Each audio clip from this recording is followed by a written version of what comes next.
मोदी है तो मुश्किल नहीं, कांग्रेस है तो मुमकिन नहीं। वसुंधरा राजे बोली 2024 में जीत की हैट्रिक लगाएंगे पीएम।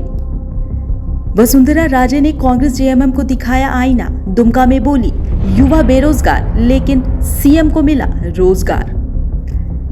भारतीय जनता पार्टी द्वारा 4 लोकसभा सीटों की जिम्मेदारी मिलने के बाद राजस्थान की पूर्व सीएम वसुंधरा राजे 3 दिवसीय दौरे पर झारखंड आई हुई है। बुधवार को उन्होंने दुमका में एक बड़ी जनसभा को संबोधित किया। इस दौरान राजे ने कांग्रेस और जेएमएम पर जमकर निशाना साधा और प्रदेश के मुख्यमंत्री पर भी सीधा हमला किया। उन्होंने अपने एक आधिकारिक ट्विटर अकाउंट से ट्वीट करते हुए भी इसका जिक्र किया है। राजे ने लिखा, झारखंड में 3 लाख से अधिक सरकारी पद खाली हैं। इसके बावजूद युवाओं को रोजगार नहीं मिल रहा है। हाँ, मुख्यमंत्री जी को जरूर रोजगार मिल गया है। उनके पास खदानें हैं। दलालों ने भ्रष्ट अफसरों कर्मचारियों से साठ काट कर सेना की जमीन तक बेच डाली, जिससे जनता वाकिफ है।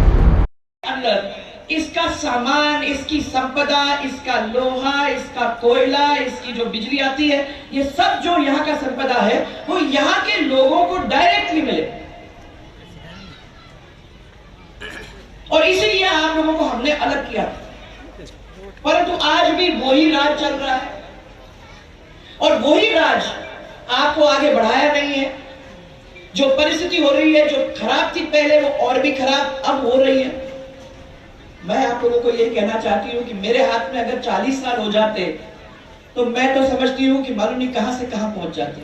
और अगर मोदी जी के हाथ में 40 साल मिल जाते तो आप समझिए कि आपको कहीं किसी के सामने हाथ जोड़ने की जरूरत ही नहीं होती। आज ये कर सकते हैं। माता बहने, आप लोगों को अच्छी तरह से मालूम है। मैं तो ये देख रही हूँ कि हमारे कार्यकर्ता, कितने कार्यकर्ता ऐसे हैं भारतीय जनता पार्टी के और उनके नेता जिनको मौत के घाट उतारने का काम इन लोगों ने किया है। बताओ, है कि नहीं? कितने कार्यकर्ताओं के साथ ही हुआ।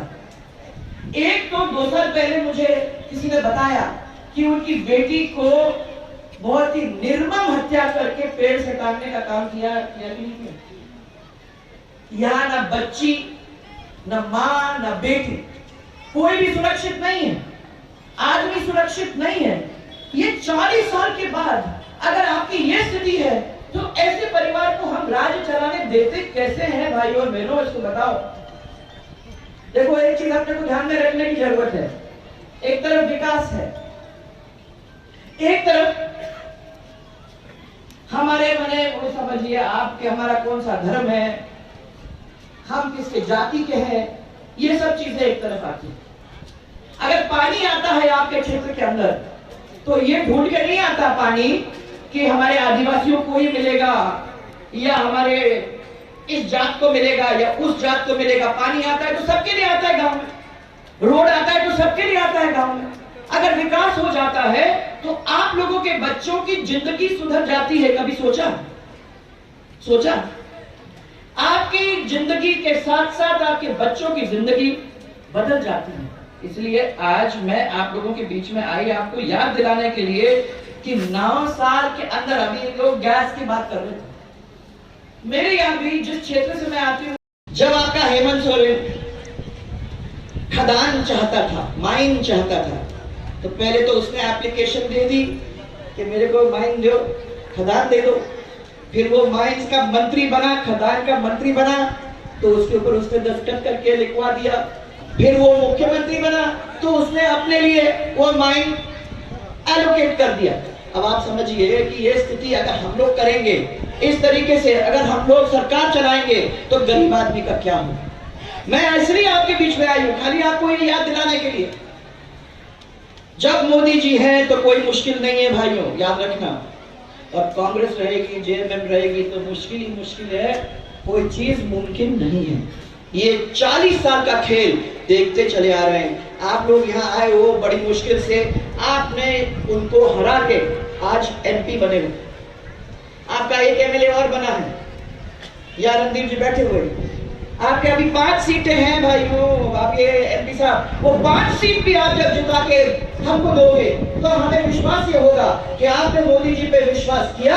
आपको समझ में आया कि ये काम जो हो रहा है वो हम सब के लिए हो रहा है, हम गरीबों के लिए हो रहा है। ये आदिवासी, बड़े छोटे, इस धर्म के, उस धर्म के, इस एरिया के, उस एरिया के नहीं, ये हम सब के लिए, हम सब के लिए, गरीब से गरीब के लिए, आपके उत्थान के लिए, ये मोदी जी का सपना है। उस सपने को साकार करने के लिए 9 साल के अंदर आपने फर्क देख लिया है। और मैं अब आपको इतना याद दिलाऊंगी कि आपके चुनाव के पहले, मैंने एमएलए के चुनाव के पहले मोदी जी का चुनाव और एमपी का चुनाव 2024 में होगा।